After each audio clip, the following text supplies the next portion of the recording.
দর্শকের বিষয়ে আরও জানাতে যুক্ত হচ্ছেন সহকর্মী ইবেন মীর। ইবেন, খুব দ্রুত মামলাটির বিচার কাজ শুরু হয়েছে, সব মিলিয়ে শেষ হতে কতদিন লাগতে পারে, আর এ বিষয়ে আইনজীবী যারা আছেন তারা আসলে কি বলছেন?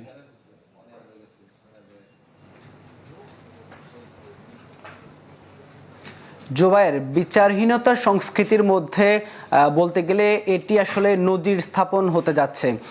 যেমনটি রামিসার যে হত্যাকাণ্ড, ধর্ষণ হত্যাকাণ্ড, সে ঘটনা আমরা দেখেছি দুদিনের মধ্যে সাক্ষ্য গ্রহণ শেষ হয়েছে এবং খুব দ্রুতই আসলে সেটির বিচার কাজও শেষ হয়েছে নিম্ন আদালতে।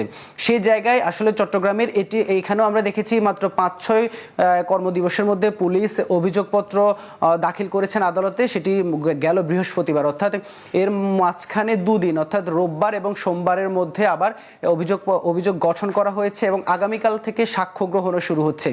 সেই জায়গায় আসলে আশা করা যায় এখানেও আমরা দেখব রামিসা হত্যাকাণ্ডে যেমনটি আসলে রামিসা ধর্ষণ কাণ্ডে যেটি হয়েছে, খুব দ্রুতই সাক্ষ্য গ্রহণ শেষ হয়েছে। সেটি আসলে আমরা আইনজীবীদের সাথে কথা বলে যতটুকু জানা গেছে যে তারা এখানেও আশাবাদী যত দ্রুত সম্ভব সে বিচার কাজ শেষ হবে বলে তারা আশা প্রকাশ করছেন।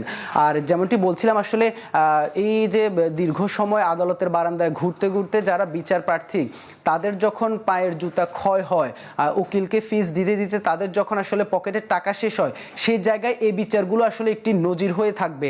এবং এইভাবে যদি আসলে প্রতিটি হত্যাকাণ্ড, প্রতিটি ধর্ষণের ঘটনা যদি দ্রুত বিচার শেষ হয়, তাহলে অপরাধের প্রবণতা যেমন কমে আসবে, যেমনটি বলছেন যে আসলে আইনজীবীরাও বলছেন যে আসলে অপরাধের প্রবণতা যেমন কমে আসবে এবং বিচার যে হচ্ছে সেই দৃশ্য যখন আসলে সমাজে প্রতিষ্ঠিত হবে, তখন মানুষের মধ্যে থাকা যে পাপ করার অর্থাৎ অপরাধ করার যে একটি প্রবণতা, সেটি আসলে ধীরে ধীরে কমে আসবে, যেহেতু বিচারের মুখোমুখি তাকে হতে হবে এবং সেটি খুব দ্রুতই বিচার কাজ শেষ হবে। যার কারণে রামিসা ধর্ষণ এবং হত্যাকাণ্ড এবং চট্টগ্রামের এই যে আলোচিত যে ধর্ষণ কাণ্ড, যেটি নিয়ে আসলে ব্যাপক তুমুল আসলে একটি সংঘর্ষ হয়েছিল, সেই ধর্ষণ কাণ্ডেরও বিচার এত দ্রুত শেষ হচ্ছে, যেটি আসলে মানুষের মধ্যে আশা জাগাচ্ছে। যারা বিচার প্রার্থী, বিচারের জন্য আদালতের বারান্দায় ঘুরছেন, তারাও আসলে আশা দেখা শুরু করছেন যে আসলে বাংলাদেশেও দ্রুত বিচার সম্ভব। সেটি নজির স্থাপন হচ্ছে এবং ভবিষ্যতেও আসলে সেই নজির অব্যাহত থাকবে, এমনটি আসলে প্রত্যাশা করছেন সবাই। জোবায়ের।